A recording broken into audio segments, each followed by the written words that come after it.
Oi, Clarissa, tudo bom? Ei, Maíra, tô bem, e você? Eu tô ótima. Conta pra gente, quem é que veio hoje falar aqui na nossa tenda materna maravilhosa?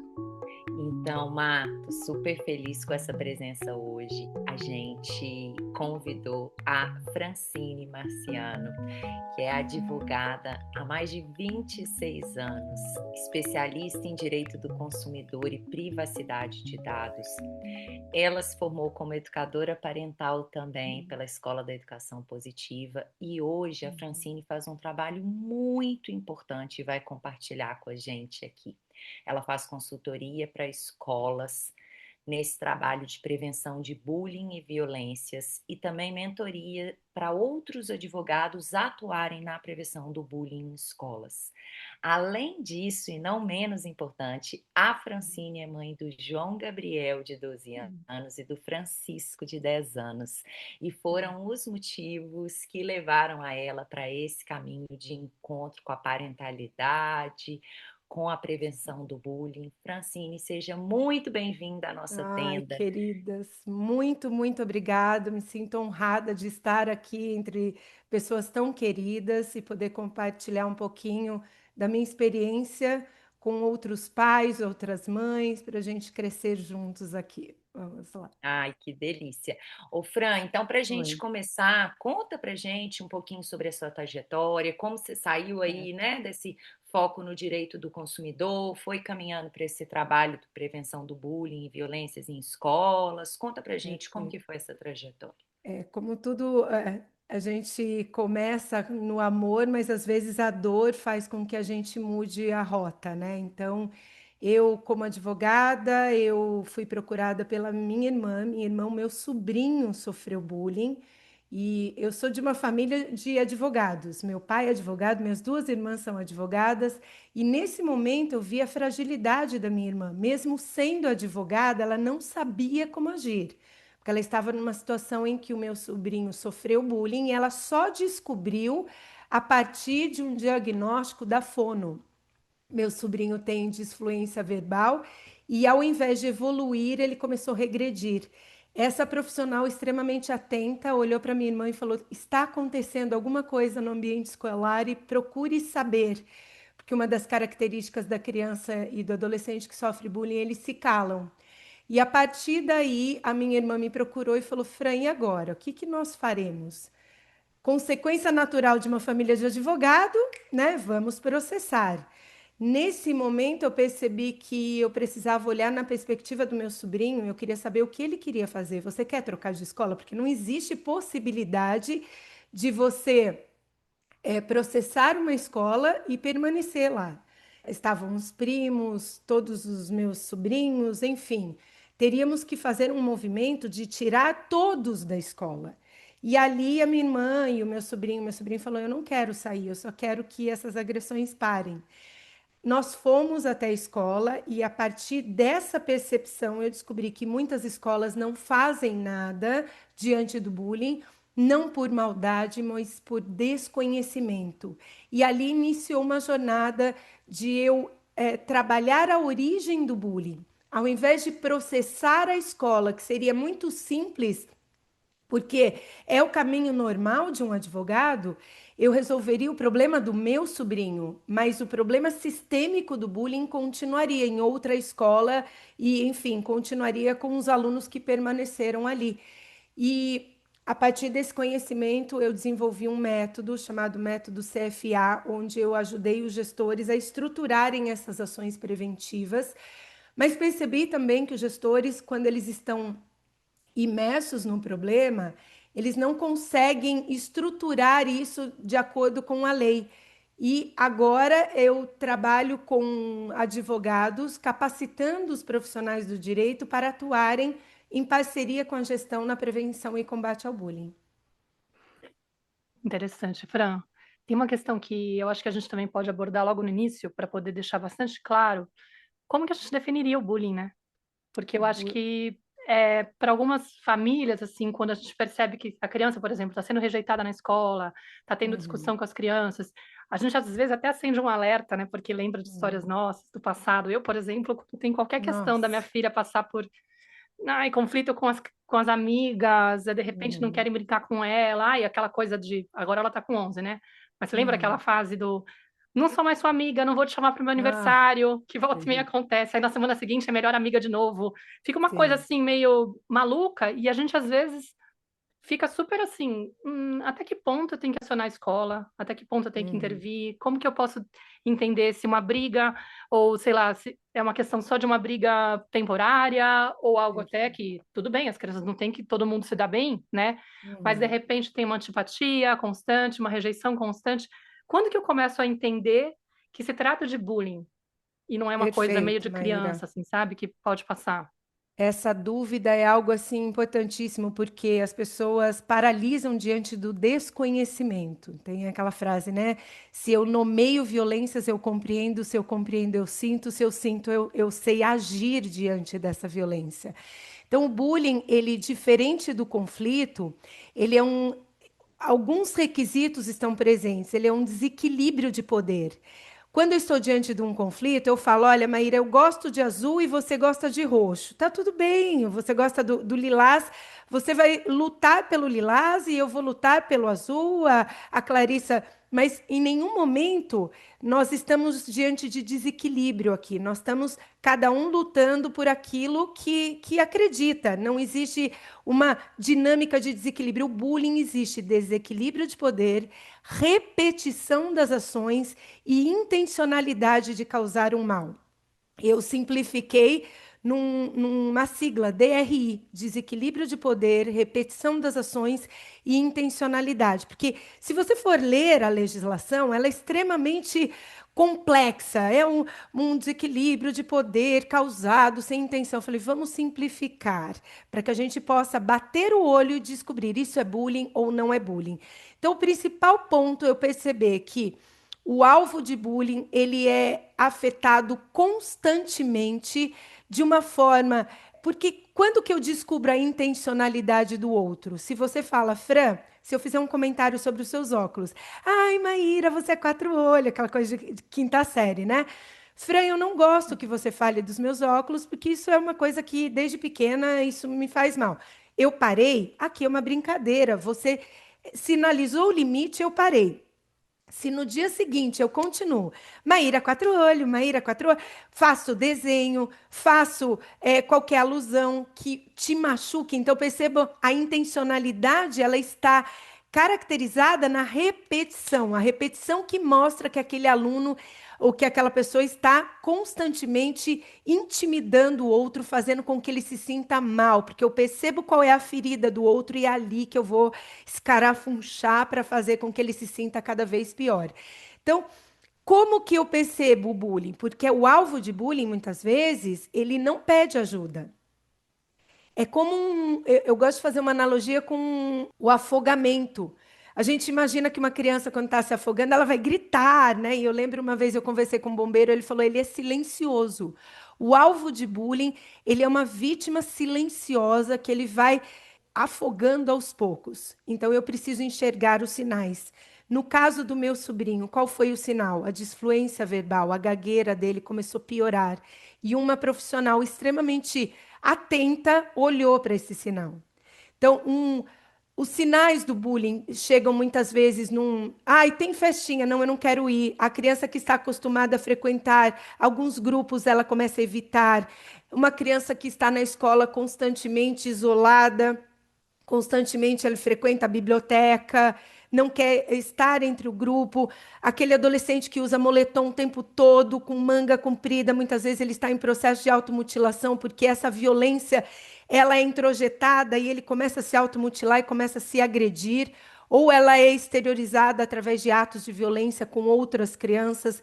Então, eu preciso estar atento a esses sinais, a essa mudança comportamental dessa criança que sinaliza que algo não está bem ali com ela ou na dinâmica escolar. Legal, era bem a pergunta que a gente ia te falar sobre esses sinais mesmo, né? Que você falou do Uhum, seu sobrinho e acho que ficou bem claro, assim, esses sinais. Mas me fala uma coisa, Fran, por que que Hum. muitas crianças não contam para os pais, né? Por que que você sente que isso é silencioso e Uhum. que essa criança, muitas vezes, né, ou esse adolescente, não vai pedir ajuda para esses pais? Na sua experiência, o que que você percebe disso? Eu, eu percebo, Clá, que na verdade o bullying, como ele acontece num ecossistema, e a maior necessidade do ser humano é pertencer, principalmente quando você é um adolescente e uma criança, eu comunicar para os meus pais ou para os educadores que eu estou sendo excluída, é como se eu tivesse que olhar para a maior dor. Estou falando para vocês, está me arrepiando inteira, porque eu tenho que olhar para essa dor e dizer, eu não sou aceita no grupo. Isso é muito dolorido.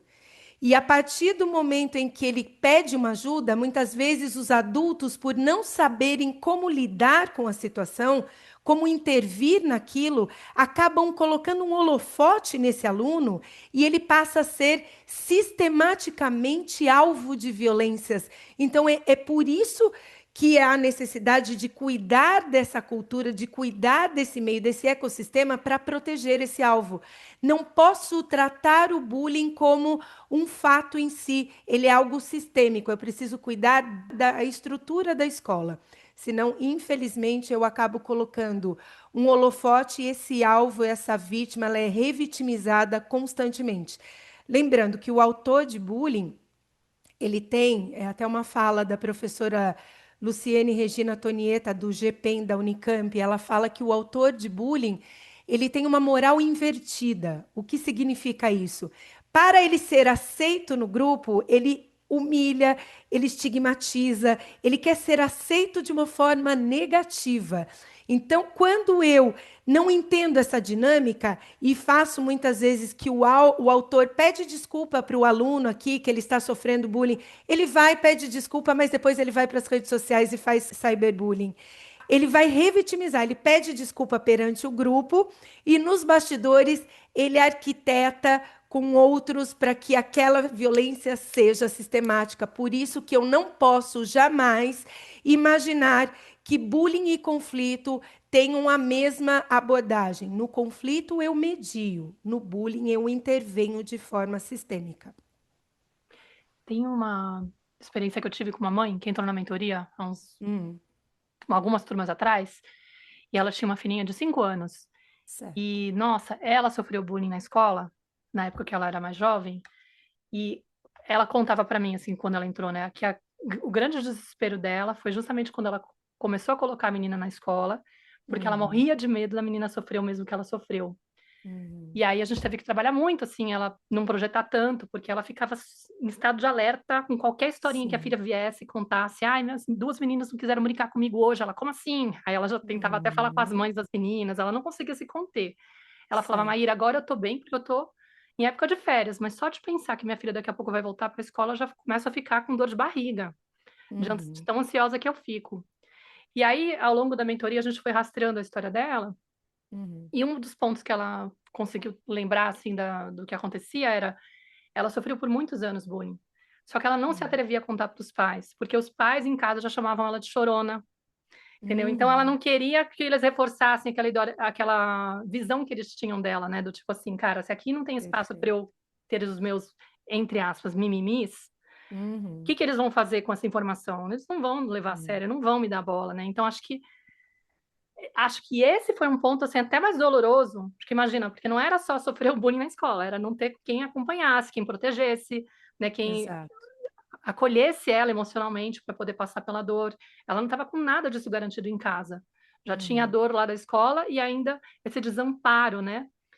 E aí uhum, a gente foi reforçando quando, na verdade, ela tinha que maternar essa criança, trazer sensação de segurança para essa criança, para poder não ficar projetando tanto, porque ela ficava assim: eu quero que minha filha fale as coisas para mim.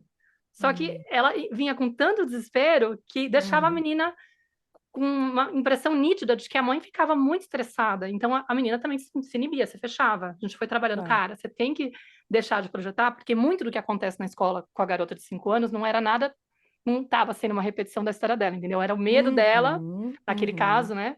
uhum, É, de vai que acontece algo, vai que ela não me conta.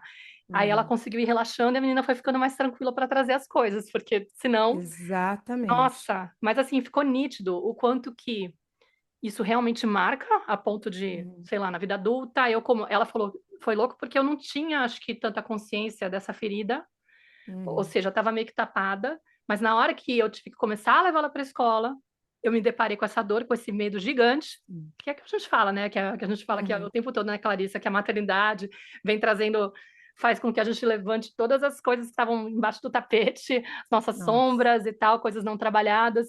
Mas é assim, isso. ficou nítido o quanto isso marca, mas também o quanto é importante você garantir um espaço seguro de Uhum. diálogo, de intimidade emocional com seus filhos, né? Para que você Sim, sim, possa fazer eles se sentirem à vontade para trazer as questões que eles estão trazendo. Então, ser esse porto seguro, né? exato. Tipo assim, eu posso contar para minha mãe não vai ficar estressada, desesperada, não vai falar com as Perfeito. crianças, às vezes fala com a criança, às vezes fala com os pais da criança, mas de um jeito assim, sabe, super desesperado, porque talvez, inclusive, uma coisa, até a gente pode abordar, né? Quando tem mães que falam com os pais, né? E às vezes Uhum.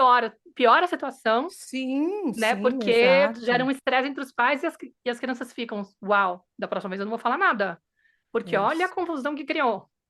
É exatamente essa falta de acolhimento, de validação do adulto, de entender que nós, enquanto adultos, é que nós não temos essa capacidade, né? Não, não fomos treinados sequer para mediar conflitos, quem dirá para intervir em situação de bullying?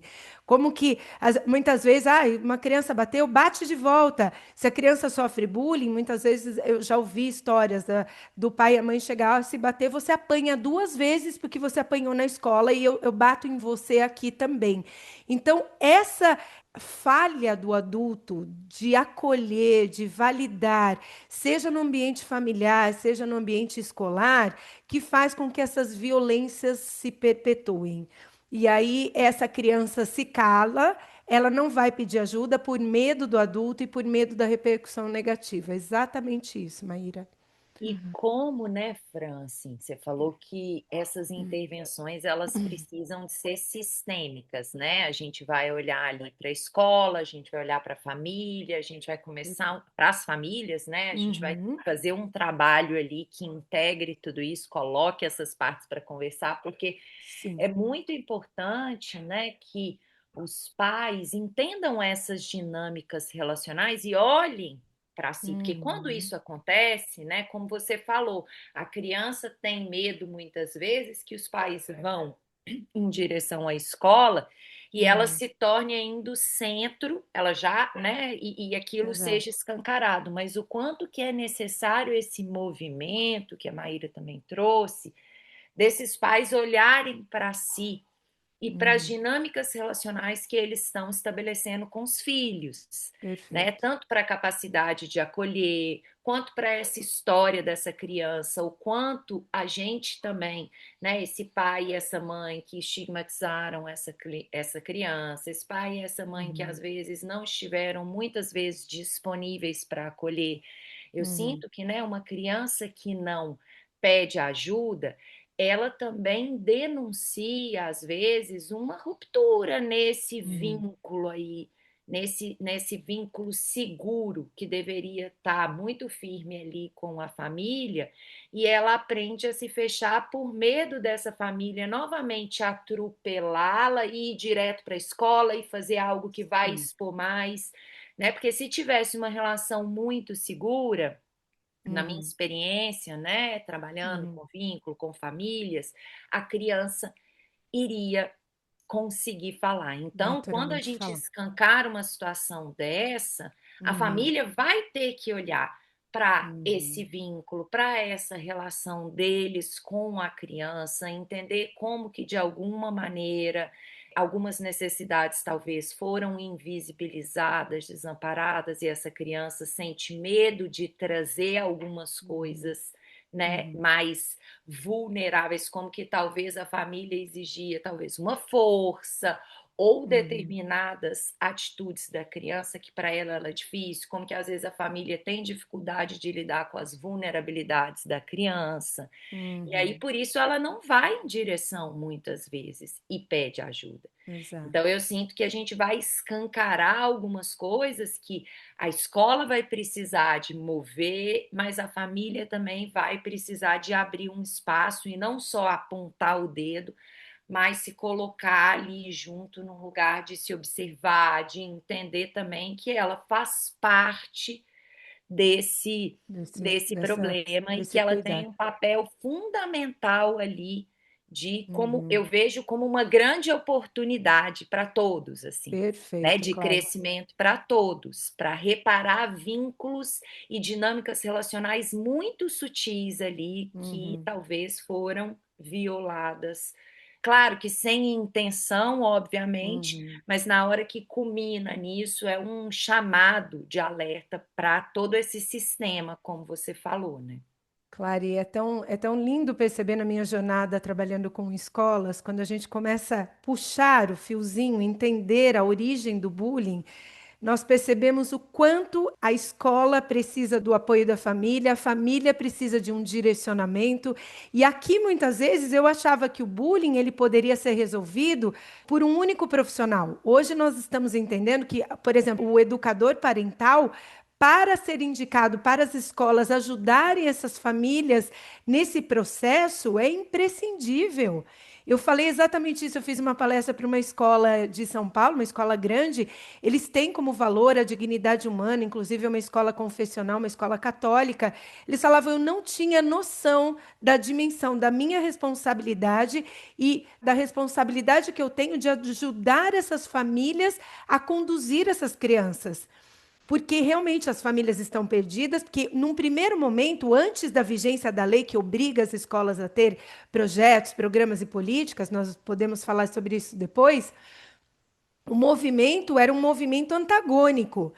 Ah, não, o problema do bullying é a família que tem que educar a criança para vir bonitinho, como se a criança fosse um robozinho, né? Que só vem arrumadinho, a escola abre a cabecinha, enche de informação e devolve. Não é um ser humano integral. E aí, de repente, a gente começa a perceber que não, que a escola e a família não estão em polos antagônicos. Elas são corresponsáveis pela educação dessa criança. Então, ao invés de colocar nesse polo, e foi esse o meu dilema ético profissional, que eu iria me colocar como advogada que processa escolas e aquela pessoa que vai partir para porrada o tempo todo, vou processar um caso, dois casos, três casos, seria maravilhoso, eu enquanto profissional. Mas e o rastro de destruição que eu deixaria pelo caminho?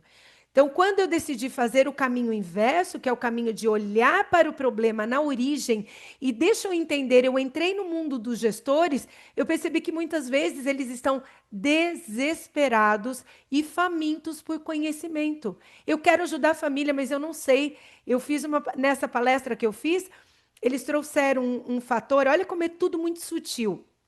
O aluno estava sendo extremamente agressivo com os colegas, e aí a fala dessa escola era assim: ah, mas ele é uma pessoa desagradável. E aí os colegas não querem ficar com ele.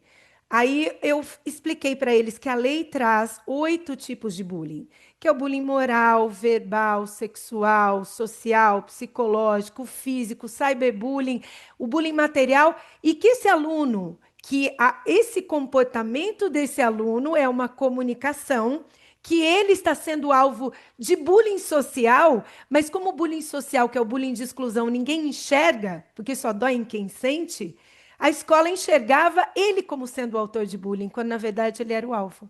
Então, quando eles perceberam isso, eles, nossa, eu nunca tinha pensado nisso.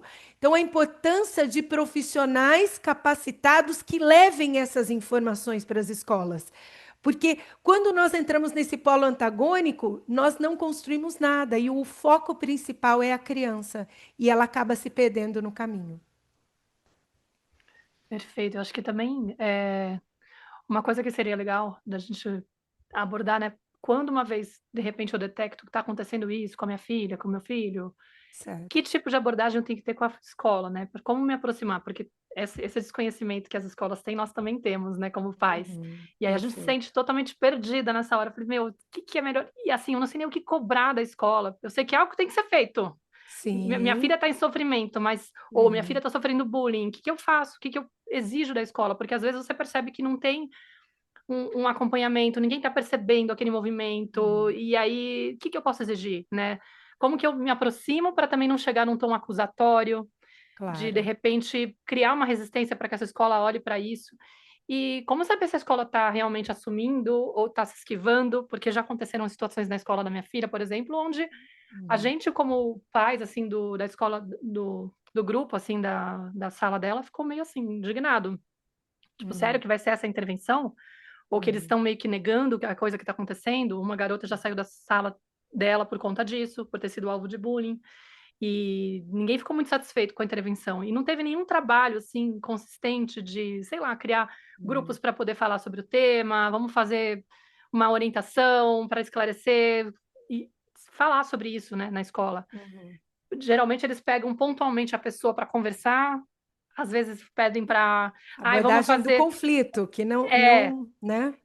agora você tem que se desculpar com ela, falar que você não vai mais fazer isso, e eu fico, meu, parece uma coisa meio forçada e mecânica, não tá Uhum. agindo na origem Uhum. do problema, entendeu? Tipo, parece. Uhum. Inclusive, eu cheguei a perguntar para minha filha: você acha que ela se desculpou no final?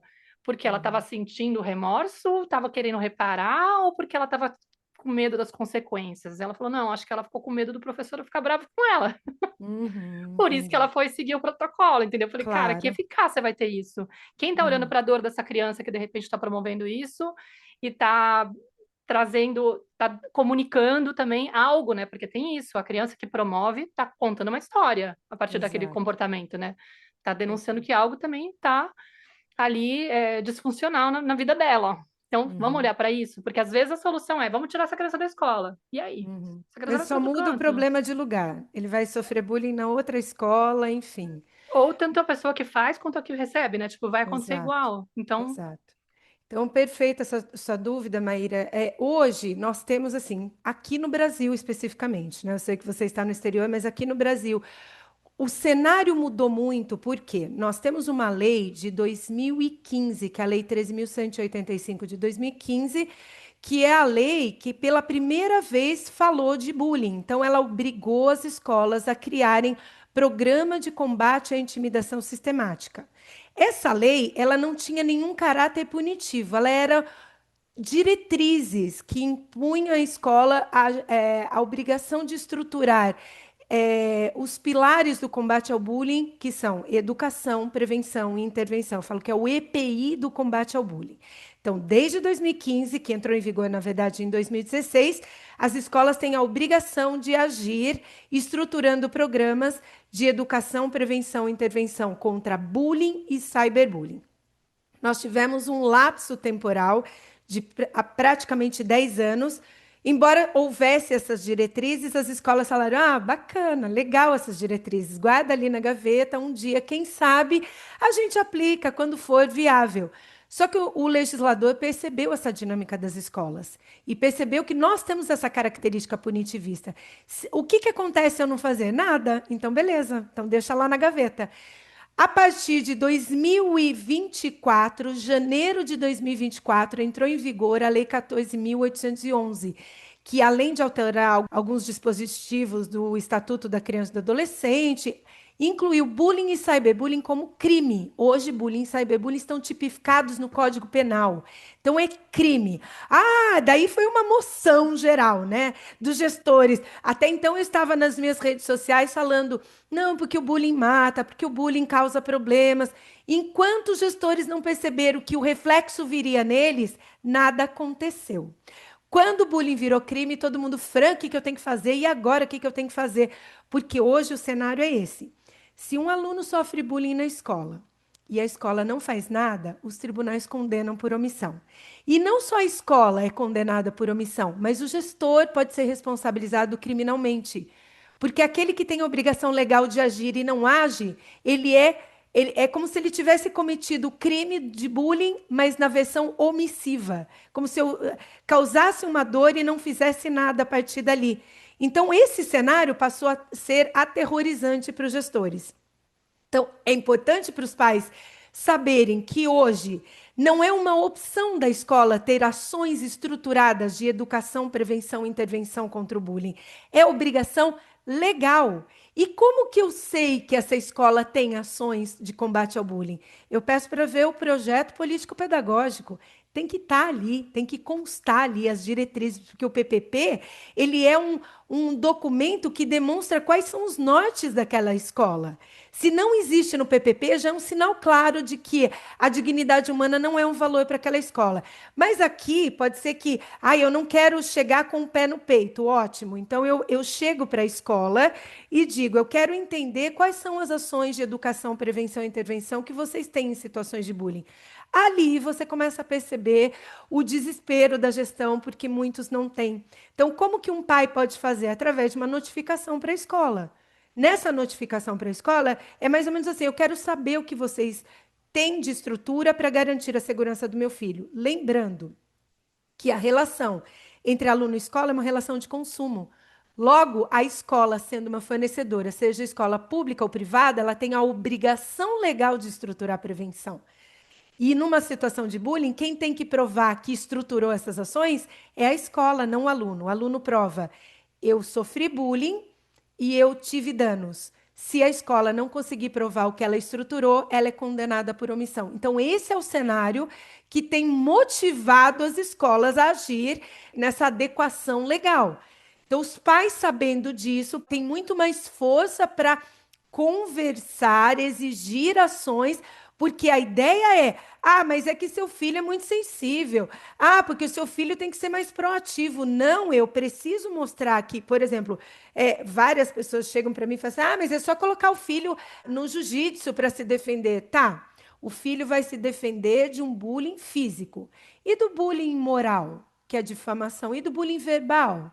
E do psicológico, que é a exclusão social? Então, quando eu começo a trazer esse letramento para a escola e demonstrar para a escola que ela não está adequada e as consequências dessa omissão, ali eu começo a ter força para que a escola entenda que a responsabilidade é dela na prevenção e não da criança de se defender. E me conta uma coisa, Fran, o que que você tem visto de interessante, de inovador das escolas, de movimentos das escolas que você acompanha, que você já prestou consultoria dentro dessa área? Porque às vezes tem gente escutando aqui e quer chegar, às vezes, até para a própria escola, ou são gestores de escola, ou são mães, são pais, e querem chegar para a escola e talvez, né, tem essa proximidade aí, querem sugerir, né? O que que você tem visto dentro desse trabalho de educação, de prevenção, assim, que tem dado resultados positivos e que tem sido interessante aí na sua prática profissional, assim? Claro, e foi a coisa mais linda. Por exemplo, eu trabalhei com a rede SESI do Rio Grande do Sul, eles trouxeram para mim, né, começaram a estruturar essas ações preventivas, porque para a escola é muito mais viável ela trabalhar, ela investir na prevenção, a pagar uma indenização. Hoje, os juízes têm, Tribunal de Justiça do Rio Grande do Sul. Eu já vi um julgado em que a escola foi condenada a indenizar o pai em 30 mil, a mãe em 30 mil, isso é dano moral, tá? 30 mil para o pai, 30 mil para a mãe, 30 mil para o aluno. Restituição de todas as mensalidades do período em que o aluno sofreu bullying. E, além de tudo, danos materiais referentes a... Porque o dano moral é a dor da alma, né? Dano moral. O dano material é tudo aquilo que a família precisou investir, com transferência, com matrícula, com rematrícula, com uniforme, com tratamento psicológico, com medicamentos. Ações, uma ação de bullying, eu já vi condenações que extrapolam 100 mil reais.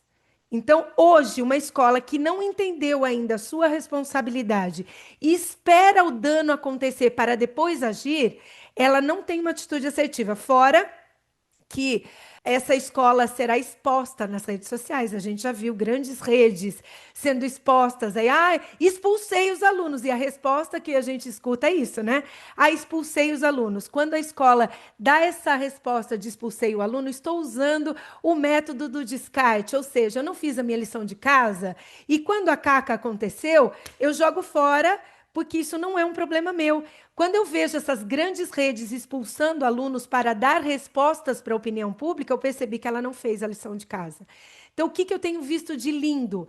Essas escolas que entenderam, estão trabalhando essa coesão da comunidade escolar na prevenção, estão trabalhando o ecossistema escolar conjunto com a família, com profissionais, com educadores parentais, trabalhando todas essas dimensões de proteção para a criança. E aí veio um aluno meu, eu achei a coisa mais linda, esse do SESI, né? O pessoal contou, que foi uma situação de o aluno relatar uma dinâmica de bullying e racismo, e a primeira atitude que eu falo, né, existem protocolos das 24 horas diante de uma denúncia. Eles acolheram essas famílias, a família já estava preparada com o advogado, eles sentaram, a família disse assim, Fran, a família disse pro gestor, é a primeira vez que alguém nomeia o racismo do meu filho. Então, assim, esse acolhimento, o alvo de bullying, o alvo de violências, ele não quer que a escola fique se justificando. Não, não foi bullying. Não, isso não é nada. Acolhe primeiro. Acolhe, valida e trata o problema. Quando a gente faz esse movimento de acolhimento, porque a intervenção do bullying, ela vem desse lugar. Primeiro eu garanto a segurança do alvo de bullying, e a gente nem usa o termo vítima e agressor para não trazer para o cenário escolar dinâmicas de polícia, né? Eu estou lidando com crianças e adolescentes, não com criminosos. Quando eu falo o agressor de bullying, qual a vontade que eu tenho? Eu quero punir o agressor. O, a vítima de bullying, o que eu quero fazer? Coitadinho, não, eu preciso fortalecer essa vítima. O agressor, é o autor de bullying, ele está autor de bullying. Eu preciso cuidar dele também. Eu preciso fazer com que ele sinta que aquela ação não é assertiva naquele meio. Eu preciso cuidar dos espectadores, tornando não testemunhas de um crime, tornando parceiros. Muitas vezes eu crio uma equipe de ajuda entre iguais, que são alunos que vão ajudar a acolher aquele aluno que tem dificuldade de interagir com o grupo. Então, ao invés de eu mobilizar a escola para ser um território de polícia, onde eu preciso detectar o criminoso e a vítima e o agressor, eu mobilizo a escola para garantir a segurança dessa criança. E como que eu atuo com o autor? O autor de bullying, muitas vezes, porque existem princípios da intervenção. Primeiro, é sigiloso, é individualizado e também é sem julgamento. Eu trago esse aluno para minha sala, o gestor traz esse aluno em reuniões reiteradas e diz: Olha, João, eu fiquei sabendo que a Maria está sendo excluída deliberadamente da turma. O João vai entrar no modo defensivo. Não, não tenho nada. Não, eu entendo, João. Eu entendo perfeitamente que você não tem nada a ver com isso. Mas é valor da nossa escola que a gente faça com que todo mundo se sinta acolhido. O que você acha que a gente pode fazer para ajudar a Maria? O João vira assim e fala: Nossa, ela está pedindo a minha ajuda. E ele se sente empoderado. Então, aquela moral invertida, que ele se sentia visto como sendo o algoz daquela escola, ele passa a entender que ser o cara colaborativo é muito melhor. Ele quer fazer parte da equipe de ajuda entre iguais, que vai acolher os novos alunos, porque ele percebeu que esse aluno, esses comportamentos são atitudes, na verdade, essas atitudes elas são muito mais enfatizadas naquela dinâmica escolar do que o bad boy que humilha os caras ali dentro da escola. Então, essa é a virada de chave, quando a gente muda a cultura da escola, muda essa ideia de que aqui não é cenário de delegacia, aqui é cenário de transformação de vidas. Nossa, que bonito isso, Fran. E o quanto que, quando eu coloco essa criança, né, essa pessoa que pratica o bullying, num lugar também que, numa postura que você falou, né, de colaboração, o Uhum, quanto que eu também estou entendendo que essa criança, né, ou adolescente ainda em uhum, formação, que precisa tanto desse nosso olhar ali enquanto adulto, esse acompanhamento, né, e eu uhum, coloco, né, interessada por ela, eu uhum, abro um espaço para que ela também possa me dizer e me falar, né, assim, sobre dinâmicas relacionais, às vezes que ela vivencia ali na própria família, em casa, porque se essa criança ou adolescente que está reproduzindo isso, ela não tirou isso, sei lá, do sovaco. ela Exatamente. provavelmente vem de cenários onde ela também se sente acuada, ela se sente ali num lugar de menos poder, invisibilizada de alguma maneira, e ela Uhum, tenta inverter isso, ou de certa forma expressar essa força agressiva que talvez não tenha acolhimento num cenário uhum, familiar, ou acompanhamento, a validação aonde ela se sente um pouquinho mais poderosa ali, que é na relação entre pares. Então, perfeito. eu tô desconstruindo dinâmicas e entregando para essa criança talvez algo que ela não experimente com muita frequência em outros lugares. É Então, isso. muito bonito isso que você está falando, né? Porque eu Uhum, coloco essas crianças não eu não marco, né, essa hierarquia de poder, eu coloco elas como iguais, como todo mundo está precisando do nosso olhar,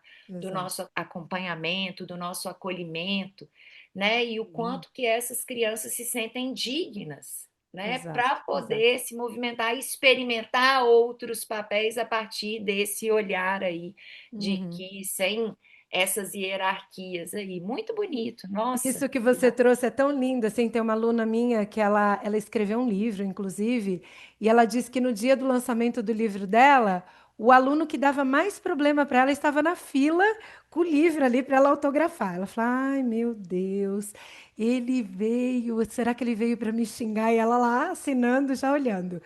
De repente, ele chegou, abraçou ela e falou assim: obrigada, porque você me deu uma chance de ser uma outra pessoa. Então, esse olhar amoroso para esse autor de bullying, ele não é o criminoso, ele é alguém que precisa de uma mão estendida. Teve uma história também, que são várias que marcam, né? Era uma conselheira tutelar que fez o meu curso, e ela chegou e falou para mim assim: Fran, eu fiz esse acolhimento do autor de bullying. Era um menino que veio escoltado por guardas municipais porque ele tinha atacado os colegas com uma tesoura. Ele estava partindo para cima dos colegas com uma tesoura. Quando ele chegou na sala dela, ele pegou e estava todo fechado, né? Falei assim: já sei, você quer anotar aí tudo que eu sou um marginal, não é isso? Ela falou: não, eu quero saber de você. Ela soltou o papel, soltou tudo. Fala para mim, o que que você gosta? E ela começou a entrar no universo dele. E ela entendeu que ele era filho de pai e mãe que eram surdos e mudos. Então ele não tinha gabarito emocional de comunicação naquele grupo. Então, a violência era a única forma de ele tentar se expressar e ele não conseguia atingir aquele grupo, ele não conseguia se comunicar. Quando ela viu isso, ela falou: então vamos pensar como que a gente faz para ter um amigo?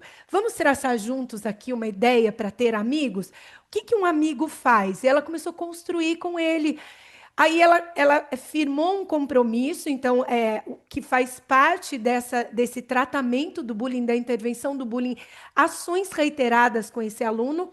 Ela firmou um compromisso, então daqui 3 semanas você volta e você vai me contar se esses passo a passo aqui para ter um amigo vão dar certo. Passado um tempo, ele voltou.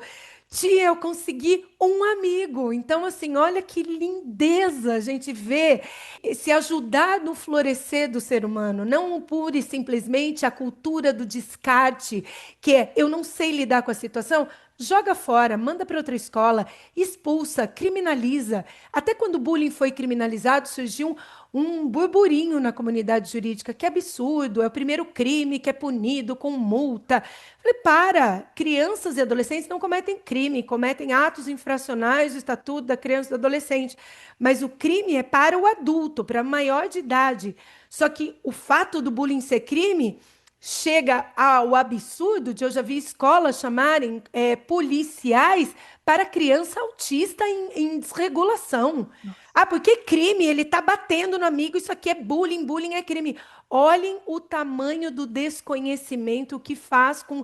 É muito mais violento do que eu olhar para uma abordagem mais construtiva, mais generosa, onde eu trabalho essa criança, esse adolescente. E a importância, né, Fran, assim, desse olhar, que eu sinto que é uma coisa que a gente traz muito, né, na escola da educação positiva, assim, mas dessa Uhum. desconstrução desse olhar, desse ser humano como um ser que tem algo faltante, algo ruim, algo que Exatamente. precisa de ser modificado ali desde o Uhum, início. Quando eu olho para esse ser humano, né, desde uma perspectiva do nosso desenho original, entendendo que o ser humano, em essência, ele é amoroso, cooperativo, uhum, colaborativo, né? E a gente desconstrói esse olhar que embasou tantos anos e tantas teorias e filosofias de desenvolvimento humano que tem na sua raiz uhum. esse olhar da pedagogia nebulosa, de que o ser humano tem Sim. algo ruim que precisa de ser eliminado, quanto que é completamente disruptivo nesse mundo hoje, né? De eu Uhum, conseguir uhum. colocar essa criança como, né, de eu olhar para esse comportamento que ela está trazendo como um pedido de ajuda. Pedido de Realmente tem ajuda. alguma necessidade ali que não está sendo atendida. E como Uhum, que na prática a gente vê isso com esses exemplos que você trouxe? A hora que aquele uhum, menininho que chegou lá escoltado, com a tesoura, enfim, né? uhum. Ele é visto e ele se sente digno, como que ele começa a se movimentar de uma outra De uma forma outra forma, de um completamente outro lugar. diferente. E Exato, para isso a gente precisa de acionar todo esse sistema. A gente exato. precisa de ir em direção a essa família e incluí-la nesse processo e não fazer com que ela se sinta, ah, nós Uhum, somos os pais do menino problema da escola, né? Não, exatamente. mas É. um acolhimento para a família também, para entender Uhum, essas dinâmicas relacionais, mas, né, com, uhum. tratando eles como adulto, com pessoas que podem atuar ali de uma forma muito importante para que mude toda essa dinâmica, né? Sim, Então, sim. como que esse olhar sistêmico, essa inclusão da família, essa inclusão também dos gestores da escola, dos professores, né, de toda essa Uhum. comunidade escolar, como que ele é importante, né? E que Maravilhoso. maravilha E poder a gente saber. trazer também, muitas vezes, a escola fica na defensiva, né? E aí a gente, através desse medo de ser processado, a gente traz ideias de que muitas vezes essas dinâmicas de poder dentro da própria escola. Não, o dia que eu falei do banheiro, que tinha escolas que aplicavam fichinhas para uso de banheiro. E meninas que defecavam, tem casos de bullying de crianças que defecavam na própria calça e depois era alvo de bullying, sendo chamado, desculpa o palavrão, de cagão ali na turma. Então, assim, você olhar a dinâmica da. Mas sempre foi assim, mas são atitudes que estão contrárias à dignidade humana. Então, o tempo todo eu trazendo a Constituição Federal. Mas como é que eu vou trazer isso para minha equipe? Porque está no meu regimento interno. Então, quando a gente entra com esse olhar integral da criança, a criança sendo o centro do cuidado ali, mas como que eu vou mudar isso? Aplicando a Constituição Federal. Eu não estou tirando, como diz você, do sovaco essa informação. Teve um caso também muito emblemático de uma escola que era um banheiro e uma menina trans começou a usar esse banheiro. Aí as famílias se mobilizaram porque não era para essa menina trans entrar no banheiro. A escola desesperada, e a menina já era minha aluna, a gestora era minha aluna. Fran, e agora? Eles querem, porque ela fez a transição há pouco tempo, até ontem ela era ele. E como é que a gente vai tratar isso? Falei, aplicando a lei. A escola tem, não é a perspectiva do outro que está incomodado com a menina trans. É a perspectiva da coletividade que tem que aceitar a dignidade dela, que ela merece e ela tem direito de usar aquele banheiro. Mas como é que eu vou explicar isso? Você não explica com base no achismo, você explica com artigos da Constituição Federal. Aí ela conseguiu trazer isso porque tinha uma comunidade de pais que estavam se mobilizando contra a escola, que a escola estava defendendo menina trans, que absurdo, que vergonha. Então, quando você traz essa luz para a gestão, porque a gestão fica muitas vezes querendo dar respostas para a coletividade. Falei, você imagina, vamos pensar na loucura que é? Eu não gosto de você de camiseta branca. Eu estou incomodada com a Clarissa de camiseta branca. Clarissa, tire a camiseta porque você me incomoda. Quem que tem que ser tratado? Eu. A minha tolerância que está errada, não é o problema a camiseta da Clarissa. Então, quando ela trouxe isso, então foi uma oportunidade dela trabalhar essa violência de gênero, foi uma oportunidade dela trabalhar muitas questões ali com aquela comunidade escolar, trazendo as pessoas à luz. É claro que tinham aqueles mais radicais, tiraram os filhos. Falei, mas está tudo bem, você está centrada cumprindo a lei e garantindo a dignidade da sua aluna. Maravilhoso. Muitas questões surgem, sabe? Sim. E é assim, aparece, a gente acha que vai tratar só o bullying e de repente você começa a puxar o fio das violências institucionais, da violência da escola, na escola e pela escola. E ali a resistência é natural. Quem é você perante... Quanto tempo de escola você tem? Já me falaram, né? Falei, eu não tenho tempo de escola, eu tenho tempo de delegacia, de fórum, de tribunal, que é para lá que eu não quero que você vá. Ah, daí muda a abordagem. É Aí a água isso. começa a bater na bunda, né? É, daí vem desse lugar de medo, né? A pessoa age pelo Sim. medo. Eu lembro no congresso que você falou isso, né? Assim, que você começou até para chegar nas escolas, justamente mostrando o risco que elas estavam correndo, né? E justamente assim elas se abriam para É, poder fazer algo mais, né, sistêmico, para de alguma maneira atuar nessa parte da educação, da prevenção, mas que muitas vezes você tinha que mostrar com os números lá exato. onde que vai doer, né, Julgados, para a gestão da exatamente. escola, para Bolso, eles se bolso. abrirem. Porque senão Exatamente. eles começam, né? Eu já senti muitas vezes, né? Teve um tempo atrás que eu oferecia palestras para a Uhum. escola, né? Esse trabalho da educação parental, da educação de famílias, e quanta resistência existia por parte dos gestores da escola, assim, como se eles se Sim, sentissem muita. ameaçados diante de um profissional que quer vir, que talvez não tenha tantos anos de escola, mas que tem algo a contribuir ali. Exato. Mas como eles se fechavam, mas pelo menos é um espaço, né? Que seja por essa via, mas que a gente Exato, é por possa essa levar via. E essa. os meus alunos, os advogados, chegam e falam assim: nossa, eles não querem nem falar comigo.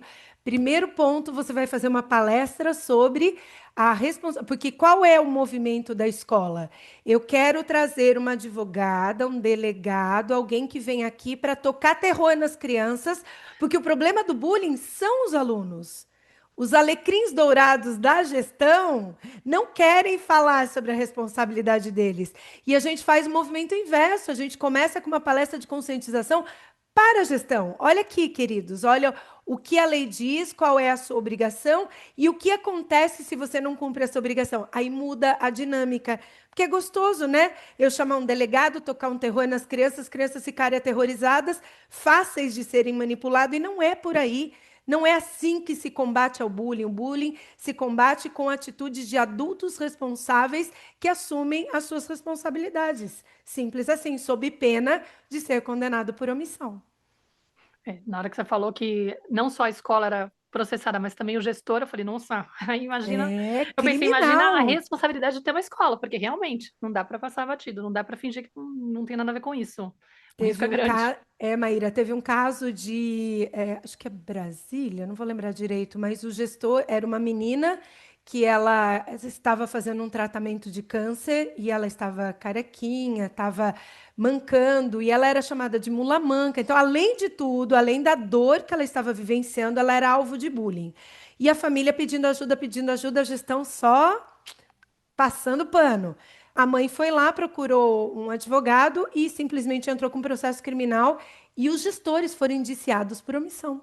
Então, assim, o primeiro caso de indiciamento criminal de gestores por omissão. Por quê? Bullying é crime. Se eu, que sou obrigada a garantir a segurança da criança, não ajo, eu sou conivente com esse crime. Então, isso é o cenário jurídico atual. Por isso que as escolas estão se mobilizando.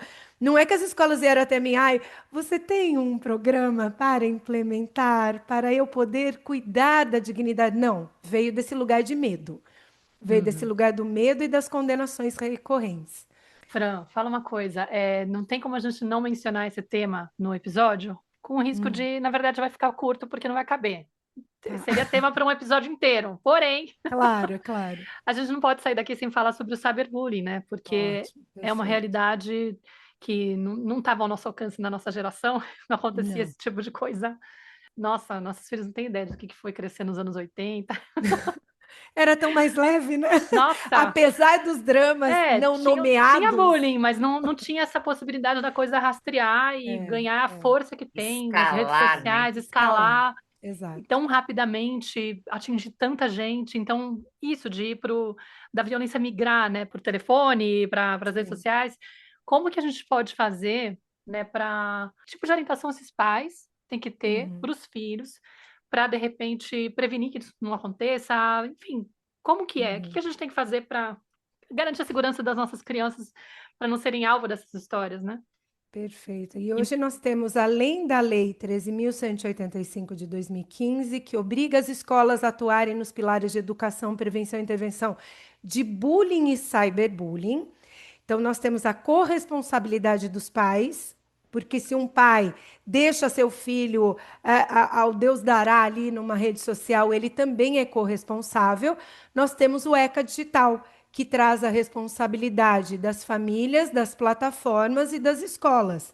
Então, o que que é importante? Primeiro, a escola entender que ela é responsável, sim, porque eu não posso imaginar que o cyberbullying aconteça aleatório. Ah, mas é nas redes sociais, não tem nada a ver. Mas normalmente ele reverbera nas relações ali entre os alunos e também atinge as famílias. Então eu preciso fazer um trabalho conjunto de famílias e escolas, trazendo esse letramento de ética nas relações, não apenas relações pessoais, mas relações digitais. Eu preciso trazer a consciência das famílias de que existe responsabilidade. Se o meu filho faz um falso nude de uma menina e compartilha num grupo de WhatsApp, vai reverberar na escola, porque ela é uma colega de escola, na minha responsabilidade enquanto mãe, porque eu sou responsável pelos atos dele, e ele pode ter, como é um ato infracional, ele tem consequências também na vida dele. Então, trazer essa consciência de que as famílias são responsáveis por zelar pela segurança dos filhos.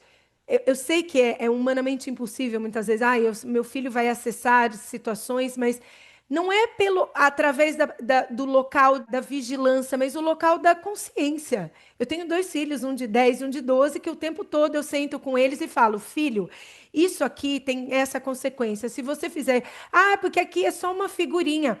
Uma figurinha que humilha o outro é cyberbullying. Isso é consequência na tua vida e na minha vida. Teve o episódio lá do cachorro aí, do cachorro que foi Orelha, violentado, aqui. orelha aí, né? Eu sentei com os meus filhos e conversei com eles sobre as consequências de eu estar num grupo onde o outro não é considerado. O quanto vale a pena ou não eu pertencer a um grupo em que a violência, eu preciso violentar a dignidade do outro, de um animal, de um ser humano para pertencer. Então, eu acho que é muito mais, o papel das famílias está muito mais nessa, como a Clá trouxe muito maravilhoso essa ideia de eu ter essa parceria com os meus filhos. Os meus filhos, quando acessaram pornografia, eles vieram até mim, porque eu abri esse espaço de conversa. Se eu não tivesse criado esse lugar para eles trazerem as dúvidas, me perguntarem, saber o que fazer com tudo aquilo que eles viram, eles talvez levassem essas informações para uns colegas. Então, o cyberbullying, ele parto assim, que às vezes as pessoas criam uma situação muito grave. Ai, como é que a escola vai trabalhar? Eu não tenho como acompanhar o que eles postam. Não, mas você tem como trabalhar na educação, na prevenção, na intervenção, no letramento, na conversa, espaços para que eles possam trazer o que é ético, o que não é ético, o que é uma fake news, quais as consequências de eu não respeitar a imagem do meu colega. Então, eu acho que é desse lugar que a gente tem que partir para a prevenção. Não única e exclusivamente na punição ou no controle. Porque eu já vi casos de famílias que falam, eu tenho controle parental, ótimo, só que o filho acessa através do celular do amiguinho, porque não foi trabalhado essa relação de pais e filhos, de confiança, para que ele entenda as consequências daquilo que ele está fazendo. E até como a gente estava falando aqui antes, né? Assim, eles são uma geração que já nasceram em contato com o Exatamente. digital. Então, exato. muitas vezes, até mesmo nesse controle parental, eu sei porque com o meu mais velho eu vivenciei isso. Eles vão encontrar caminhos de De burlar burlar o o sistema. controle parental. Exato. Então, o nosso foco, né, enquanto família e escolas também, né, o quanto que o caminho é o caminho da educação, né? Da educação sexual, da Exato. educação digital, de estabelecer relações de segurança que essas crianças vão se sentir seguras o suficiente para voltar e trazer para gente qualquer coisa que soar como estranha, Violento, estranho, como exatamente. diferente daquilo que a gente está, né, trazendo e mostrando, né? É Então, perfeito, claro. É esse isso caminho mesmo. aí também é o caminho que eu acredito, né? Não que a gente não tenha que estar muito próximo, Nossa, muito. acompanhando, né? E às vezes Claro, sim, claro, colocando limites, controlando, sem claro, dúvida alguma, claro, claro. né? É Ô, isso. Fran, a gente está chegando no final do nosso Ai, episódio, gente, eu nem né? senti. Já Que estamos aqui há delícia. 1 hora conversando.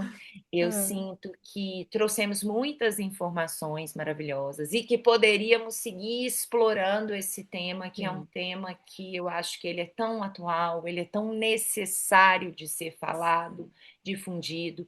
Estamos muito feliz de ter recebido você com toda a clareza, com esse trabalho incrível que você está Obrigada, desenvolvendo, meninas. mas eu queria que você deixasse uma mensagem final para as nossas ouvintes e também, depois disso, compartilhasse um pouquinho do seu trabalho e como as pessoas podem ir até você, tanto gestor de escolas, famílias, enfim, advogados, advogadas que estejam querendo se especializar nessa área, enfim, como Aham, que as pessoas chegam até você e uma mensagem final para a gente encerrar o nosso episódio hoje. maravilha, meninas. A mensagem que eu quero deixar é única e exclusivamente assim.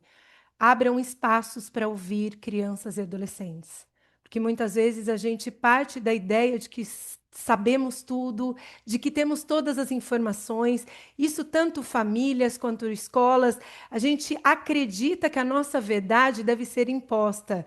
E muitas vezes, seja para a escola estruturar ações preventivas, seja para a família ajudar a conduzir essas crianças, nós precisamos baixar um pouquinho essa nossa petulância e ouvi-los. Porque as nossas crianças e adolescentes, tem até o livro, aquela geração do quarto, né, que é tão maravilhosa. As nossas crianças e adolescentes estão sendo cooptadas por pessoas muito más que têm aquilo que nós não temos, espaço de escuta. Então, se existe um lugar onde nós começamos a transformar, é a partir, e eu falo isso a partir dessa vivência, de toda essa jornada que eu tenho através do bullying, eu só consegui mudar a minha visão quando eu parei para ouvir o meu sobrinho. Porque nós adultos estávamos partindo para um outro caminho. Quando eu passei para ouvi-lo no sentido do que eu quero, o que eu preciso, foi ali que eu comecei a encontrar caminhos para ajudá-lo. Então, a minha mensagem é essa: parem, escutem, acolham, promovam esse espaço de escuta ativa, porque eu acho que a gente tem muito a aprender com eles. E quem quiser me conhecer, entender um pouquinho mais do meu trabalho, eu tenho um Instagram, é @doutora Francine Marciano. Tenho um trabalho também no YouTube, um canal @doutora Francine Marciano. Faço trabalhos de consultorias para escolas, tenho um curso para gestores e tenho um curso para advogados também que querem ser esses apoios para as escolas, querem ser esses advogados que atuam antes do dano acontecer, não depois que ele acontece, para única e exclusivamente lucrar em cima da dor. Então, é um lugar muito mais lindo, assim, que acho que muito mais alinhado com o propósito que eu escolhi para minha vida. E quem se sentir motivado para seguir esse caminho, fica o Uhum. convite. E quero agradecer vocês por esse espaço, porque aqui a gente pode atingir um número tão maravilhoso de pais e mães que muitas vezes estão perdidos. Saibam que existem caminhos, existem formas, existem lugares e pessoas que podem ajudá-los a reestruturar a dignidade das crianças e adolescentes. Obrigada mesmo, meninas. Obrigada, Fran, foi maravilhoso receber você. Obrigada por ter aceitado o convite, ter trazido Ai, essa mensagem tão didática, esclarecedora, acolhedora, amorosa, cheia de esperança. para mim, como mãe, já serviu um monte de coisas que você Ai, que trouxe lindo. e acho que para as ouvintes também vai ser muito legal. E só Que bom. para trazer uma informação para quem ficou curiosa, porque você citou o livro do Geração do Quarto, do Hugo Monteiro Ferreira, Hugo Monteiro ele Ferreira. já foi entrevistado aqui na Tenda, episódio Ele é 55. maravilhoso. Quem quiser, sei lá, buscar o 55, aqui vai ser 88, ó, dois números aí. Aham. Mas E aí, eu conheci o professor Hugo no congresso, uma pessoa maravilhosa, com uma história de bullying, com uma história de transformação. Então é isso, gente. Que bom que nós temos esse espaço, que bom que existem pessoas como vocês divulgando esse trabalho tão maravilhoso, tão acolhedor. E eu sou fruto do trabalho de vocês. Eu quero agradecer imensamente vocês, viu? Muito obrigada, é um obrigada. prazer Obrigada. estar aqui. O que ficou o tempo todo aqui para mim, escutando vocês agora, é assim, né? A gente sabe que o trauma, ele é um dano ali, uma marca, né? Justamente no vínculo. E que Uhum. é no encontro, na relação, que a gente, né? Uma ruptura na relação, o trauma. E Uhum. que é justamente a cura para ele é na relação. É a gente se Perfeito. relacionando enquanto famílias, enquanto escola, enquanto seres humanos, né? Apoiando aí essas crianças e se apoiando também entre adultos, né? Que vai acontecer essa reparação. Então, muito maravilhoso te receber aqui. Estou saindo com o coração Ai, quentinho. que delícia, Obrigada, queridas. Muito agradeço a obrigada. todas vocês que escutaram esse episódio e chegaram aqui até o final. Um grande beijo e até o nosso próximo episódio. Tchau, pessoal. Até, gente. Tchau, Tchau, tchau. Ah, obrigada. tchau, Fran. Obrigada. Eu sou a Clarissa de Aquiara. E eu sou a Maíra Soares, e você acaba de escutar mais um episódio da Tenda Materna, um podcast sobre maternidade e autoeducação. Nossa conversa de hoje te tocou de alguma forma? Tem algo que você vai fazer diferente depois de ter escutado esse episódio? Se sentir no seu coração, compartilha com as suas amigas o nosso podcast. Deixe um comentário no nosso perfil do Instagram, @tendamaterna.podcast, ou no aplicativo do Spotify, contando como esse episódio mexeu com você. Segue a gente para não perder nenhum encontro de inspiração, crescimento, trocas profundas e muito apoio. E se você curte a Tenda e tem interesse que o nosso projeto se expanda, nós te convidamos a se tornar uma apoiadora.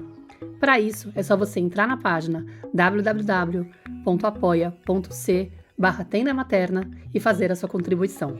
O link clicável está aqui na descrição do episódio. Muitíssimo obrigada!